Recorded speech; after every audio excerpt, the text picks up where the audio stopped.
এগুলি আমি দিয়ে দিব। রাখা এই টমেটোগুলি আমি দিয়ে দিব। দেখেন কেটে রাখা টমেটোগুলি আমি এগুলোর সাথে দিয়ে কিছুক্ষণ রান্না করে তারপরে আবার ঢাকনা দিয়ে ঢেকে দিব। এভাবে নাড়াচাড়া করে ঢাকনা দিয়ে ঢেকে দিব, যাতে টমেটো আমি আমার রান্নাটা বন্ধ করে দিব। দেখেন বন্ধুরা, আমার রান্নাটা কিন্তু দেখে নিয়ে যাক কীভাবে আজকে আমরা মাছ এবং সবজি পাক করব। আমরা যা যা রান্না করব তার উপকরণগুলো এখানে রাখছি। এই দেখেন, এগুলো কাঁচামরিচ সবগুলি ব্যবহার করব আজকে। একটা পটেটো মানে আলু, এটাও আমরা ব্যবহার করব আজকে। আমি 2টা পেঁয়াজ ব্যবহার করব। ধনিয়া পাতা আছে এখানে। এখানে আমার একটা কলিফ্লাওয়ার মানে ফুলকপি আছে, রসুন আছে, টমেটো আছে। তারপরে এগুলো সবগুলো আমি এখানে রাখছি কেটে। তারপরে এগুলো আমি রান্না করব। পাশে কিন্তু আছে দেখেন যে রুই মাছ আগে থাকতেই আমরা বাজার থেকে মেশিন দিয়ে কেটে রেখেছি, যাতে এখানে বাড়তি সময় অপচয় করতে না হয় রান্না করার কাজে, যেহেতু আমরা প্রবাসী। তো দেখেন, এটা হলো আমাদের বেসিন। একজন প্রবাসীরা আসলে কীভাবে বিদেশে রান্নাবান্না করে তাদের আজকে ছোট্ট একটা বিবরণ আপনাদের সামনে তুলে ধরব। তো লেটস গো, আমাদের সাথেই থাকেন। আমরা একটা পাত্রে চাউল নিয়ে নিলাম। এই চাউলগুলি ভালোভাবে ধুয়ে নিব।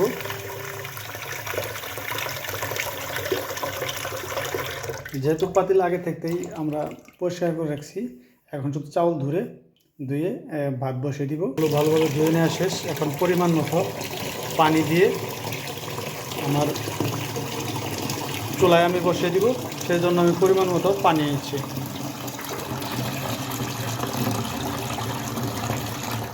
পরিমাণ মতো পানি নিয়ে নিলাম। পরিমাণ মতো পানি নিয়ে আমি যেহেতু একটু লবণ পছন্দ করি, এই জন্য আমি আগে থাকতে ভাতের মধ্যে 1 চামচ লবণ দিয়ে দিলাম এবং সেই সাথে আমি আমার হিটারটা অন করে দিলাম। বাস, এখন আমার রান্না শুরু হয়ে গেল। বন্ধুরা, আমার মাছগুলি কত সুন্দর চকচকা করে ধুয়ে নিয়েছি। এখন শুধু মশলা দিয়ে ম্যারিনেট করে রাখার পালা। তো প্রথমে কিছু লঙ্কা মানে কাঁচা শুকনা মরিচের গুঁড়ো দিব। তারপরে আমি একটু 1 টিস্পুন পরিমাণ আমি জিরার মশলা দিব। পাশে কিছু ধনিয়ার গুঁড়া দিব, আর কিছু হলুদের গুঁড়া দিয়ে দিব।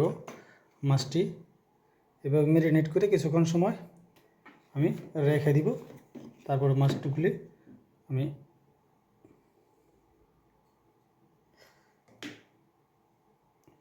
স্বাদ মতো লবণও দিতে হবে। এখন মাছগুলো আমি ভালোভাবে ম্যারিনেট করে কিছুক্ষণের জন্য রেখে দিব। বন্ধুরা দেখেন, আমার মাছগুলো একদম সুন্দর মতো ম্যারিনেট করে রাখা হয়ে গেল। এখন আমি কিছুক্ষণের জন্য 15 থেকে 20 মিনিট এই মাছ ম্যারিনেট করা মাছগুলি আমি রেখে দিব। তারপরে মাছগুলো ফ্রাই করার জন্য প্রস্তুত করব।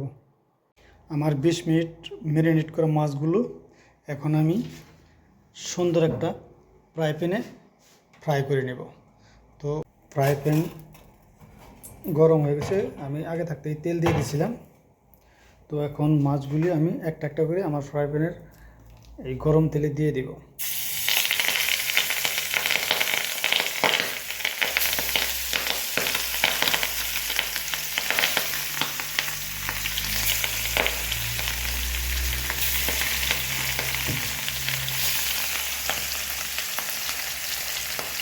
মাছগুলি ফ্রাই হতে থাকো কিছুক্ষণ, তারপরে উল্টো করে দিব। মাছগুলোকে আমি উল্টে দিছি। দেখেন কত সুন্দর এক পিঠ ভাজা হয়ে গেছে। তো এইভাবে আমি সবগুলো মাছ আধা করে ভাজা নেব, মানে পুরোপুরি ভেজে নেব না, তাহলে কিন্তু কারির মধ্যে যখন আমি মাছগুলো দিব তখন কিন্তু মাছগুলো এত স্বাদ আসবে না। তো এই জন্য আমি আধা ভাজা করে নিয়ে নেব সবগুলি মাছগুলি আমার আধা ভাজা হয়ে গেছে। এখন আমি ফ্রাই প্যান থেকে নামিয়ে নিব। নামিয়ে ছোট্ট একটা প্লেটের মধ্যে রেখে দেব।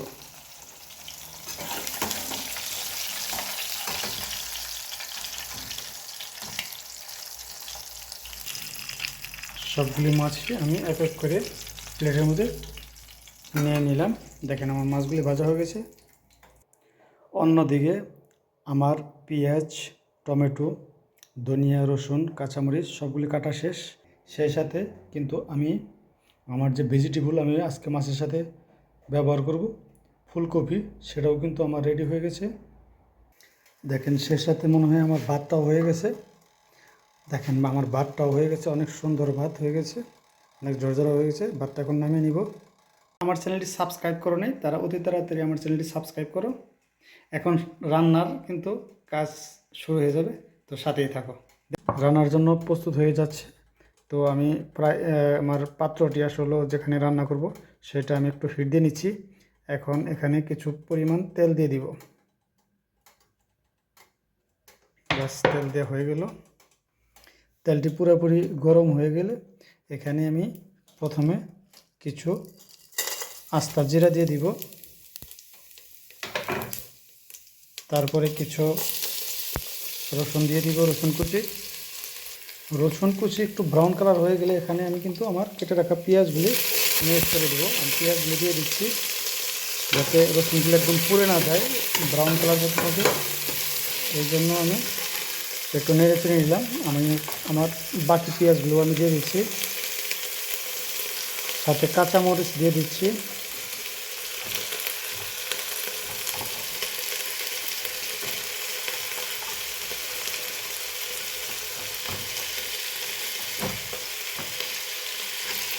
একটু নেড়ে চেড়ে দিচ্ছি যাতে আমার তেল আর সবগুলো মিশ্রণ মিক্স হয়। এখন একটু লবণ দিয়ে দিচ্ছি, আপনারা আপনাদের স্বাদ মতো দিবেন। তারপর একটু নেড়ে চেড়ে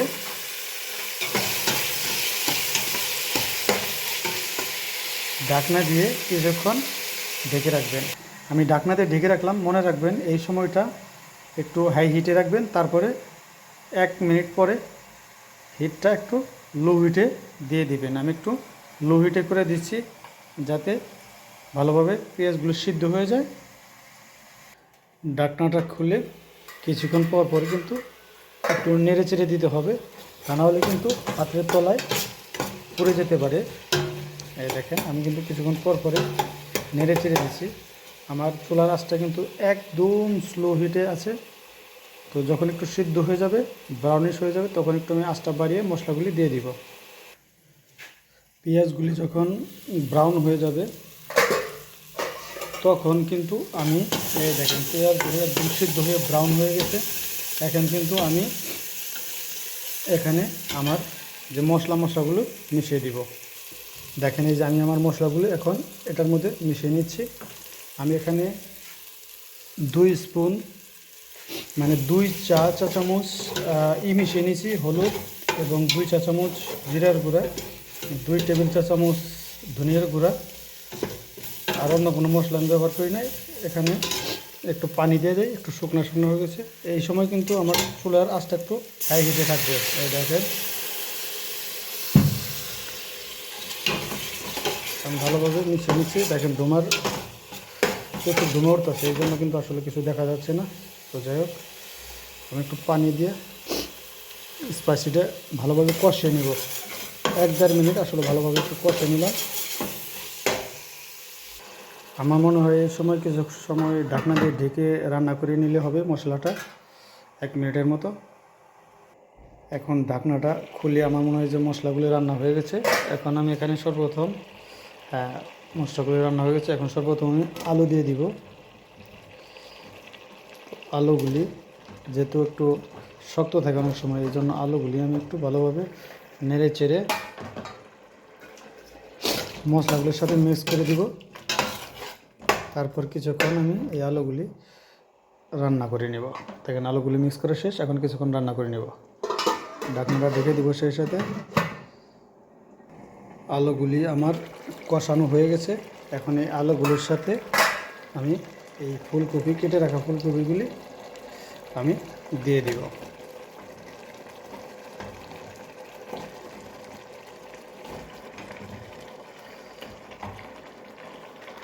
কেটে রাখা ফুলকপিগুলি দিয়ে আমি কিছুক্ষণ নেড়ে চেড়ে নিব যাতে মশলাগুলো ফুলকপির ভিতরে সুন্দরভাবে ঢুকে যায়।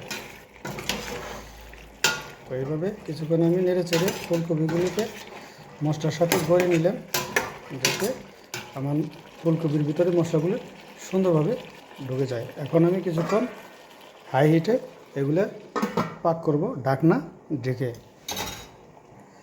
ঢাকনাটা খুলে দেখব যে আমার ফুলকপি দেখেন কত সুন্দর রান্না হয়ে গেছে, আদা রান্না। তো এগুলোর সাথে আমি কেটে রাখা এই টমেটোগুলি আমি দিয়ে দিব। দেখেন কেটে রাখা টমেটোগুলি আমি এগুলোর সাথে দিয়ে কিছুক্ষণ রান্না করে তারপরে আবার ঢাকনা দিয়ে ঢেকে দিব।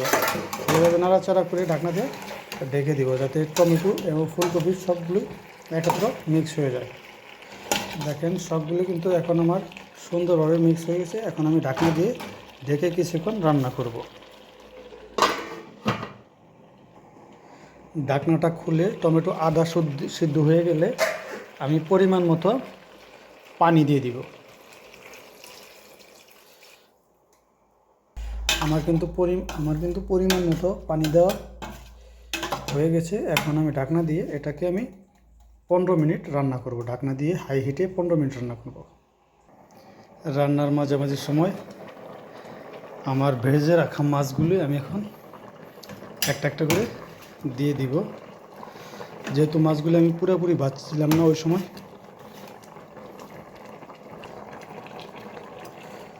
একে একে করে আমি সবগুলো মাছই একটু দিয়ে ঢেকে দিব।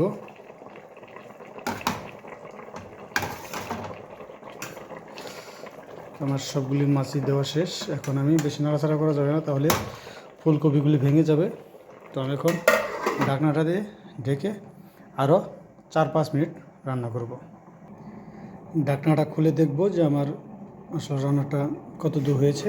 তো যাই হোক,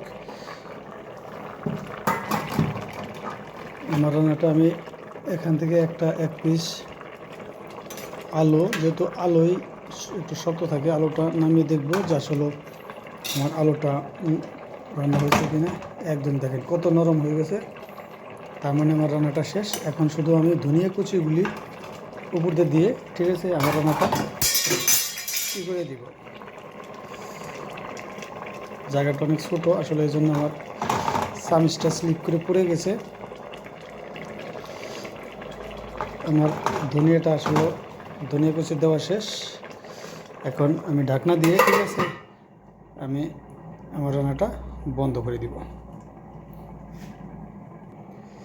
দেখেন বন্ধুরা, আমার রান্নাটা কিন্তু একদম হয়ে গেছে। আমি কিন্তু চুলাটা একদম বন্ধ করে দিয়েছি, তারপরে কিন্তু গরমে বলক করতেছে। তো এখন আমার রান্না শেষ। আমি এখানে থেকে এক পিস টেস্ট করে দেখবো যে আসলে কীরকম হয়েছে। আমরা দেখে নিয়ে যাক আসলে কীরকম হয়েছে আমার মাছ এবং ফুলকপির তরকারিটা। অসাধারণ অসাধারণ অসাধারণ। তো এভাবে কিন্তু আপনারাও ফুলকপির সাথে রুই মাছ রান্না করে দেখতে পারেন। তো যারা যারা এখনও আমার চ্যানেলটি সাবস্ক্রাইব করেন নাই, তারা আমার চ্যানেলটি সাবস্ক্রাইব করবেন। আর সেই সাথে ভিডিওটি কেমন লাগলো কমেন্ট করতে ভুলবেন না। ধন্যবাদ।